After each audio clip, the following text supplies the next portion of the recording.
बातचीत हुई है, देखें ना, उसके अंदर इतने पॉइंट्स उठे हैं।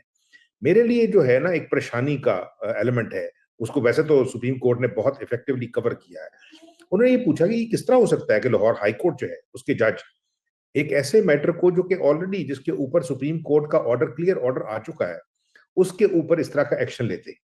साथ साथ उन्होंने इलेक्शन कमीशन जो है उसको भी मतलब डेफिनेटली कहा है कि अगर फर्ज किया जो रूल्स हैं वो ये आप क्लियरली आपको एम्पावर करते हैं कि आप किसको डीआरओज जो है डिस्ट्रिक्ट रिटर्निंग ऑफिसर मुकर्रर करेंगे, तो उसके ऊपर जो है आपको बकल नहीं करना चाहिए था, ठीक है ना। लेकिन अगर आप हमारे सामने ये लेके आ गए हैं तो फिर हमें ये देखना है कि ये केस किया किसने। उसके अंदर उन्होंने जो पिटिशनर है उसकी जो पोजीशन है, लीगल पोजीशन, उसको बड़ी बुरी तरह जो है मैं तो अगर मेरा ख्याल है कि हमें कोर्ट ये ना कह दे कि आपने क्यों ये वर्ड इस्तेमाल किए, रगड़ाई की है उस वकील की कि क्यों ना इस जो वकील है इसको कंटेम्प्ट का नोटिस भेजा जाए। क्योंकि जो अगर वो ये कहता है कि उसने अपनी पर्सनल कैपेसिटी के अंदर ये जो है केस फाइल किया था, उसे ये पता नहीं है कि वो ये केस फाइल नहीं कर सकता था। लाहौर हाई कोर्ट को ये पता नहीं है कि वो ऐसा ऑर्डर नहीं दे सकती थी जिसकी इम्प्लीकेशन पूरे मुल्क के ऊपर है और इतने इंपॉर्टेंट मैटर के ऊपर है जिसपे अगेन फैसला भी आ चुका है। तो और दूसरी तरफ से उन्होंने फौरी तौर पे इलेक्शन कमीशन को जिस तरह ऑर्डर दिया है कि आपके पास अभी 3 घंटे पड़े हुए हैं, ठीक है ना, और अगर ये जो है वो आईनी कंडीशन है जो टाइम फ्रेम की 54 डेज की, उसमें अगर ये आज इशू करना है तो फिर आप इसको इशू करें।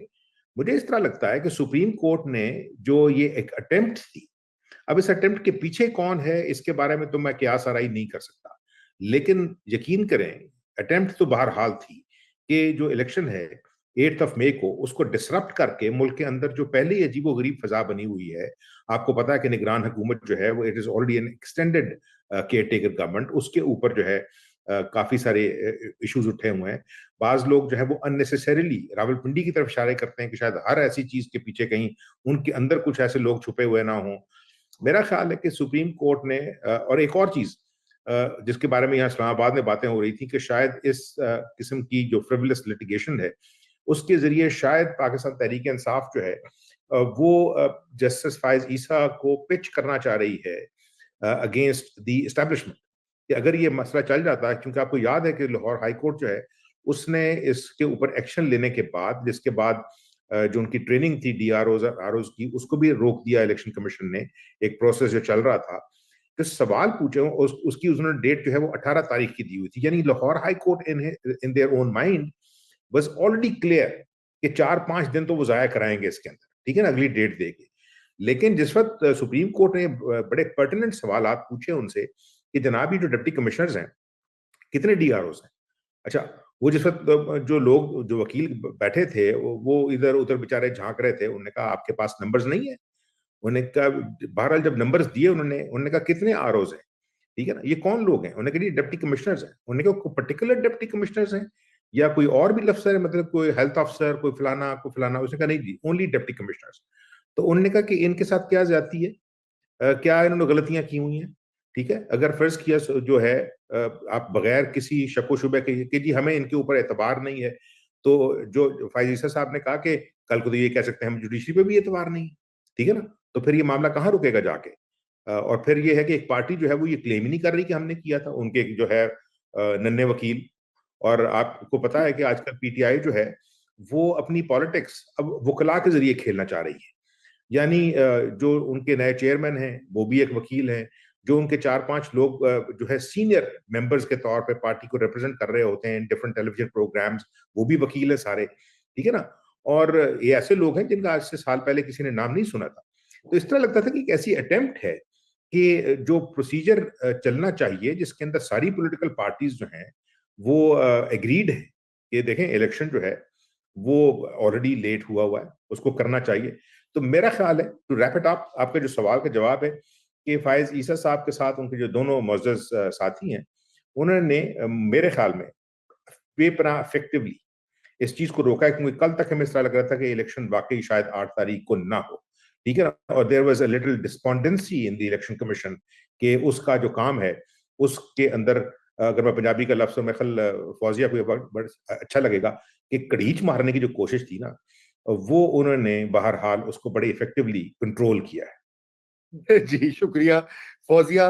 कड़ीच के ऊपर आपका भी तबसरा होना चाहिए, लेकिन मुझे पहले ये बताइए, देखिए वो सवाल क्या था हाई कोर्ट लाहौर के सामने? सवाल ये था कि रिटर्निंग ऑफिसर्स जो है एग्जीक्यूटिव से नहीं होंगे तो वो धांधली करेंगे, वो फेयर, मतलब वो बेगिना तौर पे सस्पिशन है। अच्छा, इससे पहले अगर आप सबको ये पहले भी आप बात कर चुकी हैं, पहले भी ये बात हो चुकी है कि 2013 में जुडिशल सर्विसेज के रिटर्निंग अफसर थे, उसके ऊपर एतराज किया पाकिस्तान पीपल्स पार्टी ने भी, पीटीआई ने भी। पीटीआई के जो साबिक चेयरमैन हैं उनका रिकॉर्ड पर है, उन्होंने कहा कि इन्होंने धांधली की 2013 के, उसके खिलाफ पूरी तहरीक भी चली। और अब सवाल ये पैदा होता है कि अगर एग्जीक्यूटिव भी धांधली करती है, जुडिशरी भी धांधली करती है, तो फिर कहां से रिटर्न ऐसे आरओज आएंगे कि जो बिल्कुल ही वो क्या कहते हैं, जिनके ऊपर 100% ट्रस्ट होगा। जी फौजिया, थोड़ा सा ये केस के ऊपर भी बात करें और आरओज का जो प्रोसेस है वो भी जरा बताइए नाजरीन को। जी थैंक यू रजा। रजा, एक तो मैं बड़ी खुश हूँ क्योंकि कल मैं जब ये बहस करी थी तो राय शाहनवाज हमारे साथ थे, और मैं बड़ी रिस्पेक्ट करती हूँ उनकी, क्योंकि उनकी समझ बूझ बहुत ज्यादा है, कानून वो देखते ही ये सारे। तो मैंने कल ये कहा था, मैंने कहा इसका सिर्फ एक ही तरीका है कि ये पुल कर ले सुप्रीम कोर्ट, और नए प्रैक्टिस एंड प्रोसीजर एक्ट के तहत ये कर सकता है, और इसको स्क्वीज आउट कर ले, क्योंकि इससे बड़ा पब्लिक इंटरेस्ट का इशू नहीं है पाकिस्तान में। और फॉर्चुनेटली वही हुआ। आपको याद होगा जब हमने पिछली दफा जब ये केस फाइल हुआ था, जिस दिन हमने उस दिन भी ये बात डिस्कस की थी, तो हमने इसमें बड़े कार्डिनल क्वेश्चन उठाए थे, और हमने ये कहा था कि एक तरफ वो कह रहे हैं कि आर्टिकल 51B और 51(1) को आप स्क्रैप कर दें, और दूसरी तरफ कह रहे हैं जुडिशरी से लगा दें। तो हमने कहा, यही हमने जो आज काजी फाइजी साहब कह रहे थे, हमने अपने उस प्रोग्राम में मैंने यही कहा था कि तो फिर मरीज से बंदे लेकर आएंगे। And this is what he has also said कि अगर आपने ये भी नहीं लगाने, कौन लगाएंगे? जो इलेक्शन एक्ट के दो आर्टिकल्स हैं, 50 और 51, जिसके तहत लगाते हैं, उसमें वो इलेक्शन, देखिए, एक इलेक्शन कमीशन एक आईनी अदारा, वो उसको एक मैंडेट है कि वो अपने पास से बंदे लगा दे, वो सरकार से बंदे ले ले, और उसके बाद वो जो है जुडिशरी से ले सकता है। Judiciary is the only one जिसको वो ऑर्डर नहीं कर सकता, मगर फिर भी इन कंसल्टेशन होता है, क्योंकि अवेलेबिलिटी देनी होती है। अब एक आर्गुमेंट ये भी आ रहा था कि लाहौर हाईकोर्ट ने मना किया था, बाकियों ने क्या कहा हमें कुछ नहीं पता। ये पानी में मदानी मारने वाला सीन है, ये नहीं है।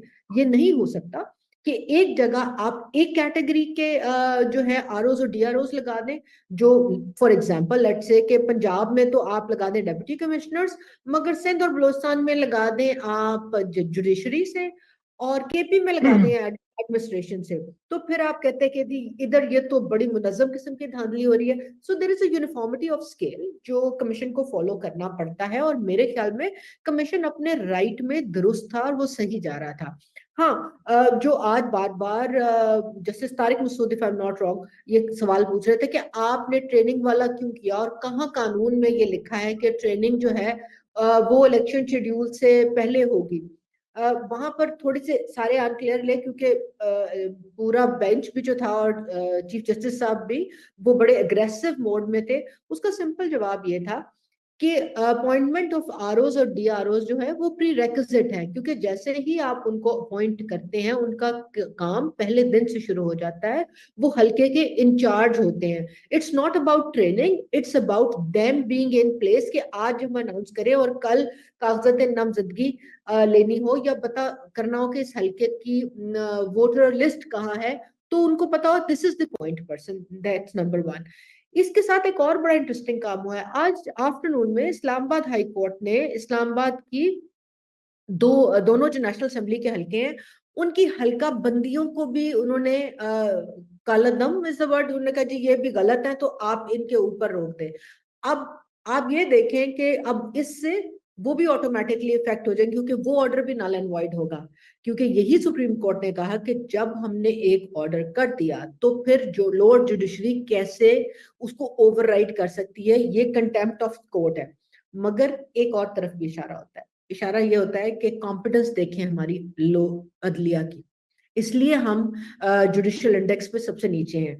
इसमें आप अदलिया और वकला का गठजोड़ देखें, जज साहब तारीख पे तारीख, तारीख पे तारीख, हम बड़ा मजाक उड़ाते हैं, but this is how you get तारीख पे तारीख, क्योंकि आप प्रिपेयर नहीं होते। ये 4 दफा और दिखा दी ना सुप्रीम कोर्ट ने लाइव, अल्लाह की कसम है, बड़े बड़े बड़े वकील छड़ के ना, ते मैनू और आमिर गौरी नो लोगों ने वकील रख लेना कि सीधी ते गल करो।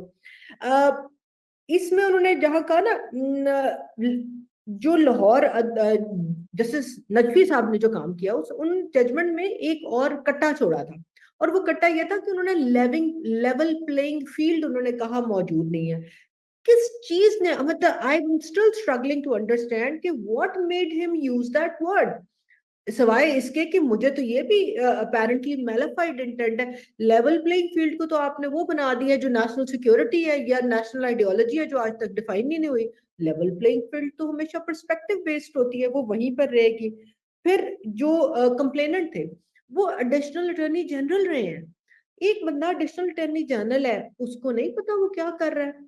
जो बैरिस्टर गौहर हैं, जो अभी चेयर है पीटीआई के, वो और अली जफर साहब कल जब प्रेसर कर रहे थे तो दे वर कंफ्यूज, किसने की है, पीटीआई ने की है, इन पर्सन की है, हाउ कम। और वो बाहर खड़े होकर कह रहे हैं कि हम इलेक्शन तो टाइम पे चाहते हैं, तो इनके पास लिस्टें पड़ी हैं, वो लिस्टें निकालें और डाल दें। यार कैसे ऐसा हो सकता है कभी? सो दैट ऑल्सो डेमोन्स्ट्रेट कि इनकी खुद की भी अंडरस्टैंडिंग क्या थी। और जो आमिर ने कहा, there are many cooks among the PTI as well, क्योंकि पीटीआई इस वक्त फ्री फॉर ऑल पार्टी बनी हुई है ना।